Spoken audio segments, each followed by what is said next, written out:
Woo, woo. It's Friday. It's Friday. Welcome to the first ever episode of the Friday 5, episode 001.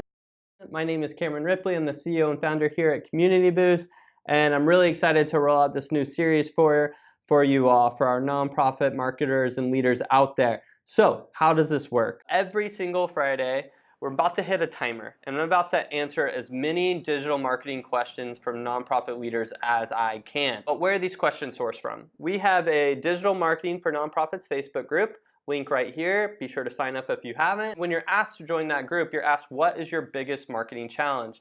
So we have about 800 of those responses to date. So I'm going to go through as many of it as I can this week, and then we'll be back next week to answer more. So we hope this is a fun show. We are looking forward to your feedback, but without further ado, let's get right into it. I'm about to set the timer, and let's go. Boom. All right. So first question from Girls in STEM chapter in Denver. Their biggest challenges: there are many, but most of the most pressing is reaching out to possible funders without overwhelming our audiences in social media, having the board pressing for more posts, requesting for donations.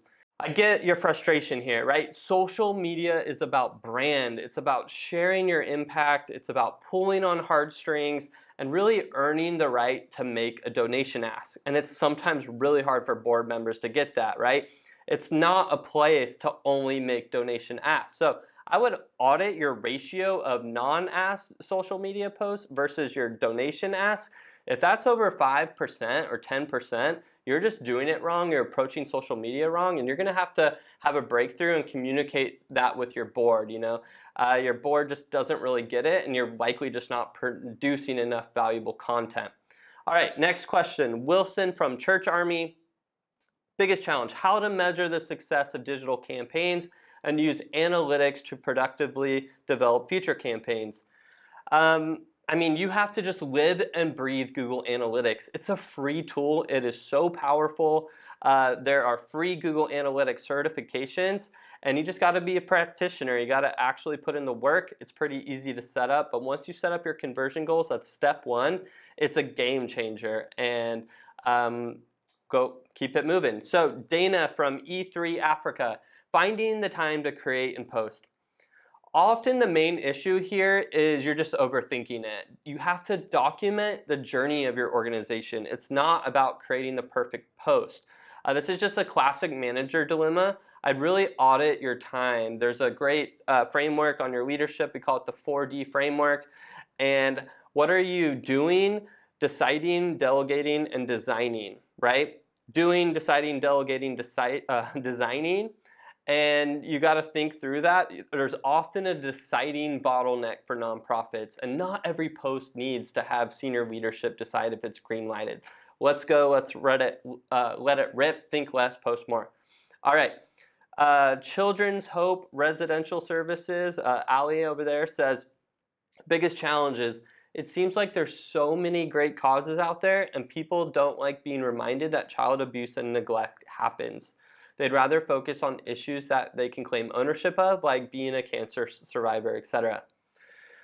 And I see what you're saying here, but the vast majority of organizations, we have a hero story somewhere, and there are success stories. And sometimes I know it can be sensitive and even confidential of what we can share and what we can't, but we have to battle through that. And just create those, and if not, you make the donor the hero, right?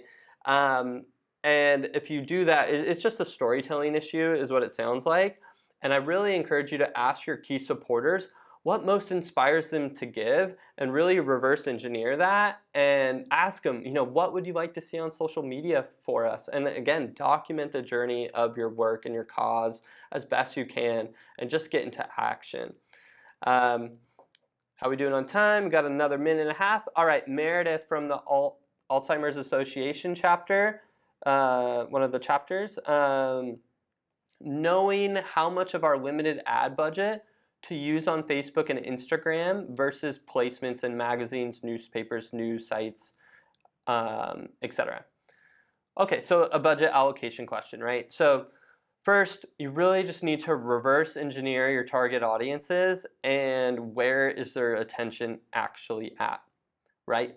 Not just thinking about like what demographic reads this magazine, but where are they actually paying attention, right? And I don't know in your direct mail or magazine or print efforts if you just ask yourself, right? Like, do you think it's underpriced? Do you think it's overpriced?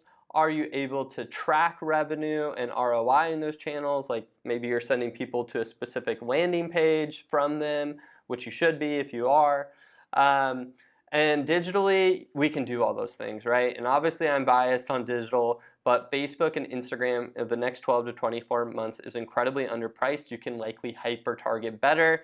And really, it's just where budgets are going. It's where it's weighted to. Facebook ad spend alone is going to outpace print ad spend period this year, and audiences are there. So you need to be testing both, and then you just start to make calls on what's most effective for you. And there we go. That's time. So perfect. Well, I hope you enjoyed this first episode of the Friday Five. Again, be sure to join our Digital Marketing for Nonprofits Facebook group if you haven't already. If not, invite a friend if you're already in it. We're also doing a ton of other content on YouTube, our Facebook channel, on Instagram. So be sure to follow us on all social channels.